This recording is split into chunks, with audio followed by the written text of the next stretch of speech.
1947 में दिल्ली की जामा मस्जिद की तारीखी सीढ़ियों पर खड़े होकर के भारत रत्न मौलाना अबुल कलाम आजाद साहब ने कहा था कि मुसलमानों कहाँ जा रहे हो, ये है तुम्हारा मुल्क, यहाँ तुम्हारे आबाओ अजदाद की कब्रें हैं। उस वक्त मौलाना आजाद की ये सदाएं सुन करके लोगों ने अपने सरों की गठरियां उतार करके रख दी थी। आज उसी दिल्ली में मौजूद देश की संसद में एक बिल आया है जो हमसे उसी जामा मस्जिद की सीढ़ियों के सबूत मांगेगा, जो उन्हीं सीढ़ियों के पास अपनी कब्र में सोए हुए मौलाना आजाद को फिर से कब्र से सदा देनी पड़ेगी कि ये जो कब्र है वो मेरी कब्र है, ये किसी सरकार की जागीर नहीं है। इसी संसद भवन के सामने सड़क के उस पार अपनी कब्र में सोए हुए भारत के पूर्व राष्ट्रपति फखरुद्दीन अली अहमद की कब्र है। शायद अब उस कब्र से भी सदाएं आए कि ये कब्र मेरी कब्र है, ये सरकार की जागीर नहीं है। दिल्ली की जिन 123 संपत्तियों को लेकर कल माइनॉरिटी मिनिस्टर, होम मिनिस्टर साहब और अभी आदरणीय नेता सदन बात कर रहे थे, 1911 में जब अंग्रेजी हुकूमत ने कोलकाता के बजाय दिल्ली को राजधानी बनाने का फैसला किया तो रायसीना हिल्स के चारों तरफ जो मुसलमानों की ढेर सारी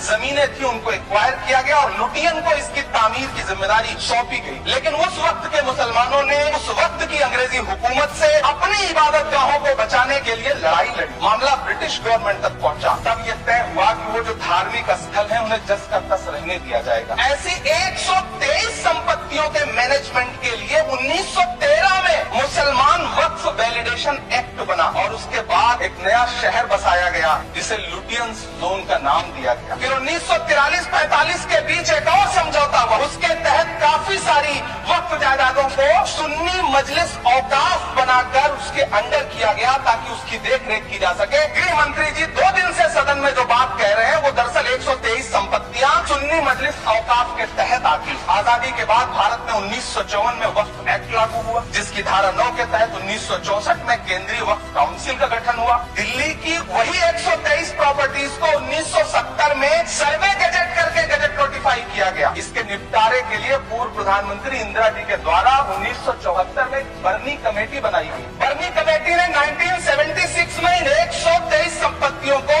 दिल्ली वक्फ बोर्ड की संपत्ति होने की रिपोर्ट सौंपी। उस रिपोर्ट के आधार पर 1984 में कांग्रेस सरकार ने उन 123 प्रॉपर्टीज को दिल्ली वक्फ बोर्ड को सौंपने का फैसला किया, जिसके खिलाफ विश्व हिंदू परिषद कोर्ट गई। मामला 2011 तक पेंडिंग रहा। कोर्ट ने सरकार को आदेशित किया कि इसका निपटारा करो। तब 2013 में तत्कालीन यूपीए सरकार ने दिल्ली की उन्हीं 123 जायदादों को बर्नी कमेटी की सिफारिशों के मुताबिक वक्फ बोर्ड के हवाले किया। यही वो प्रॉपर्टीज हैं जिनके नाम से गृह मंत्री जी कल से कांग्रेस को कोस रहे हैं। फिर आई 2014 में भाजपा की सरकार जो तब से इन जमीनों को हड़पने की साजिश कर रही है।